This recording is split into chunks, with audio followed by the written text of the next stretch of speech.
Hi, it's Porcupine Smith talking about vintage TV shows today. I love vintage TV shows.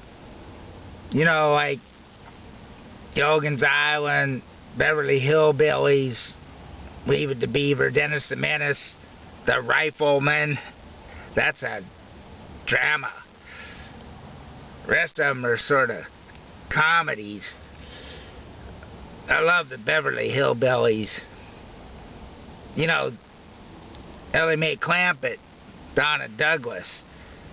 She was sort of like the clean version of Marilyn Monroe back in the day.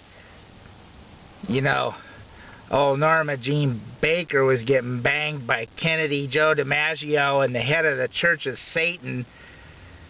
Well, Ellie Mae Clampett was wrestling grizzly bears. Well, I guess that's sort of the same as sex. Wrestling, that is.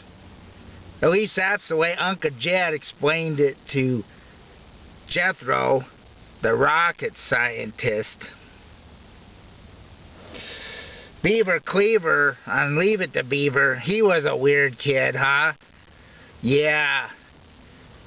Billy Mathers, kind of a weird dude, right? The only kid that was weirder on TV was Dennis the Menace.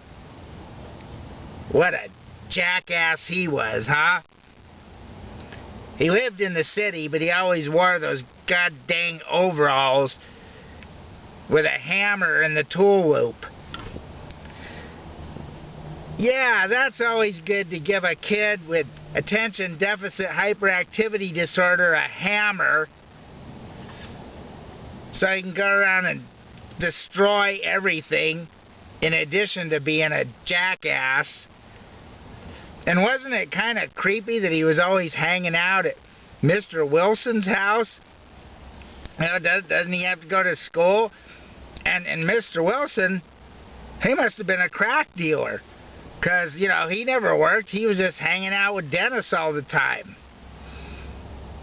Now, that's ridiculous, you know. Mr. Wilson being a crack dealer. They didn't have crack in those days. It was probably heroin.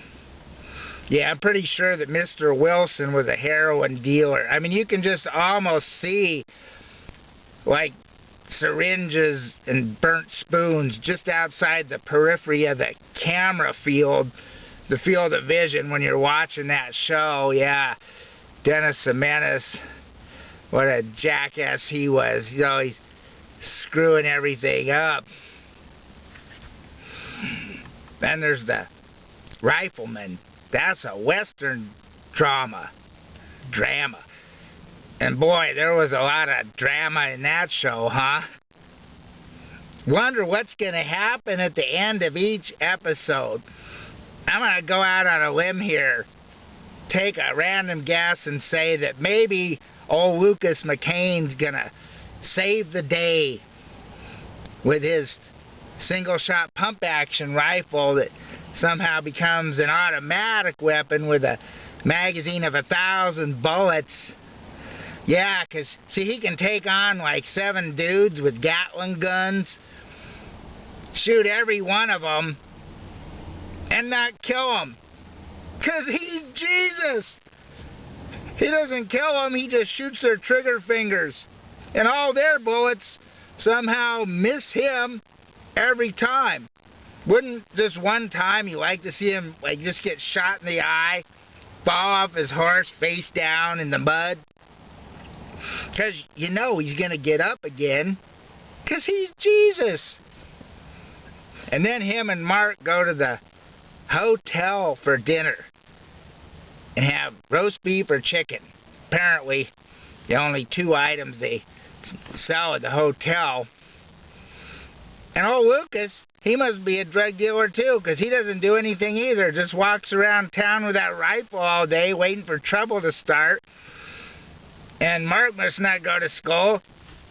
Oh, Lucas just be hanging out with him all day, telling him like Aesop's fables and other BS like that. All kinds of lovely, wise aphorisms and you know, parables and stuff like that. Yeah, I'm sure old Lucas was a well-read man. Yeah. The greatest show of all, though, is The Twilight Zone. I'm not even going to joke about that. You know why? Because The Twilight Zone is sacred ground. Twilight Zone, I know every episode by heart. And, man, they had some great actors in that, huh? Oh, Robert Duvall, William Shatner, even Charles Bronson appeared in some of them. Yeah. Yeah. Twilight Zone. That's what it's all about. This is Porcupine Smith on Vintage TV. Thanks for tuning in.